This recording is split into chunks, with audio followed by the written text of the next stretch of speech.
Over the years, I curated these 8 pairs of shoes that I think can cover all occasions and styles for me, and today I want to share the decisions behind each one with you. When it comes to sneakers, I focused on versatility, design heritage, and comfort. There are 3 pairs in this collection, and they each serve a different purpose, covering everything from minimal staples to statement styles. The first pair in this collection is the Maison Margiela Replica sneaker. Before diving into why I chose them, we need to go back to the 1970s, when the German army trainer, or GAT, was created as a military-issue training shoe. Its timeless, functional silhouette eventually transcended its original use, quietly shaping the aesthetic of modern sneakers. Fast forward, Maison Margiela took that utilitarian form and gave it a refined, luxurious update, elevating it into the world of high fashion. Crafted in soft white leather with a gum sole, these are easily the most comfortable sneakers I own. I've worn them walking all day through cities like Rome and Tokyo. They never missed a beat. Style-wise, they're incredibly versatile. Pair them with tailored trousers and an oversized knit, or throw them on with relaxed denim and a hoodie. Effortless every time. I chose them because they represent a classic silhouette, they're easy to style, and they're the kind of comfort that doesn't compromise on design. I chose to include 3 pairs in the sneaker collection because, realistically, sneakers are the most worn category in my wardrobe. They're what I reach for day to day, so variety and purpose were essential.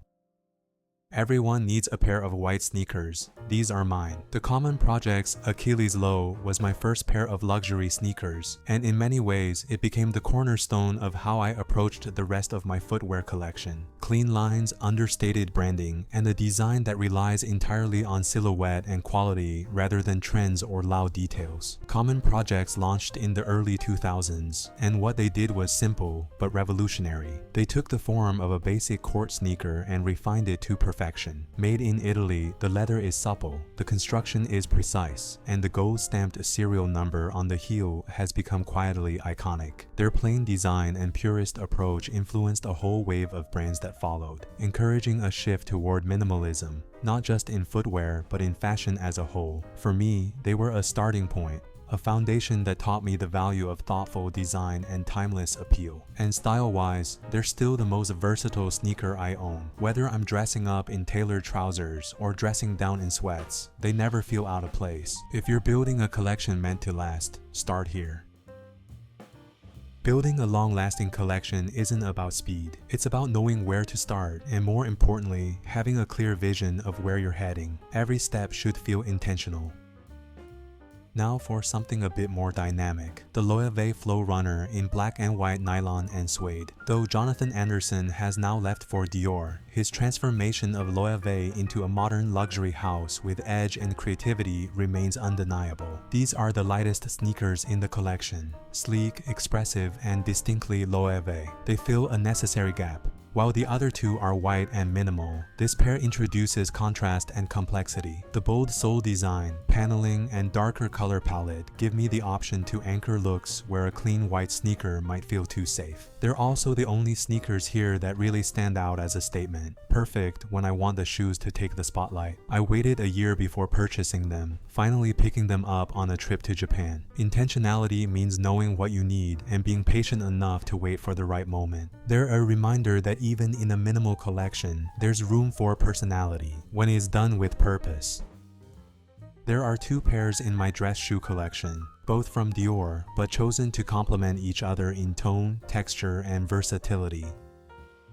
Debuting as part of Dior's Fall 2024 collection, the Granville Loafer presents a refined take on the urban loafer. Crafted in chocolate brown grained calfskin with tonal top stitching and a subtle saddle strap across the vamp, it's a piece that quietly stands out. At first glance, it may seem basic, even unconventional, but on a second look, you start to notice the details. The way the stitching curves are just right, the softness of the leather, the engraved signature on the heel. Every element feels intentional, with nothing nothing unnecessary. And to me, that's what minimal aesthetics are truly about. Being creative within limits. It's not about stripping things down to nothing, but about refining the essentials until what remains feels just right. The brown tone adds warmth to my wardrobe, offering a sophisticated contrast to the standard black loafer, while the texture of the leather brings subtle dimension without demanding attention. This pair reflects my ongoing approach to collecting, choosing what quietly elevates, not what loudly competes.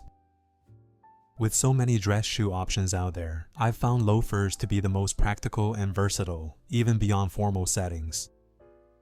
Black loafers are a staple, and if you're just starting a dress shoe collection, they're a great place to begin. That's exactly why the Dior Carlo Loafer was my first pick. I picked them up in 2023 during a trip to New York City. At the time, I was looking for my first pair of loafers, and I knew I didn't want something generic. I wanted something classic, recognizable, but still understated, and the Carlo Loafer stood out for all the right reasons. Because this was my first pair from Dior, I made a point to try them in person. I had no prior reference for sizing or fit, and I didn't want to take any chances. I waited until I could visit a boutique and try them on, making sure the fit was just right before committing. What really drew me in was the construction, particularly the toe cap, which is built from a single piece of leather that wraps seamlessly from the sides to the top. It gives the shoe a distinct character, something you notice more and more over time. The beveled heel and subtle metal Dior logo add just enough detail without taking away from the clean silhouette. Since I got them, I've worn them for countless occasions, including a trip to London. While they're obviously not as comfortable as sneakers, they've proven to be far more wearable than many of the derbies or monk straps I've owned in the past. They strike the balance between structure and comfort, just enough to make you feel dressed without feeling restricted. Boots bring structure and presence to a look, so I wanted just two pairs, one rugged, one refined. Together, they cover everything from casual layering to elevated tailoring. The Hermès Delta Boot in Marron Canal suede was my second and intentionally final boot purchase for the foreseeable future. At the time I got them in 2022, I knew I wanted something that would bring contrast to the typical black boot and still feel timeless. Now, depending on your lifestyle and personal preferences, suede might not be your first choice for a boot. A classic black leather pair is usually the go-to, and for a good reason. It's formal, durable, and easy to dress up or down. But for me, suede added something different. Texture, warmth, and a casual ease that leather doesn't always deliver. The Delta Boot stands out in its restraint. No bold logos, no flashy design, just quality craftsmanship, thoughtful construction, and a color that adds richness to any fall or winter palette. Some boots lean heavily into utilitarian territory, built purely for function, and that's where knowing your lifestyle really matters. Think about where and how you'll actually wear your boots. For me, it's city walking, casual evenings, and refined layering in colder months, not hiking trails or construction sites. With a mix of a leather midsole, a durable rubber front sole, and a discreet side zipper, this pair checks every box for what I needed in a more rugged, understated boot. It balances durability and design without ever feeling overbuilt. This wasn't an impulse buy. It was a deliberate choice after understanding the gap in my rotation, and that's what intentional collecting is really about. Sometimes, the right pair of boots can double as dress shoes, adding depth and flexibility without needing to expand the dress shoes collection even further.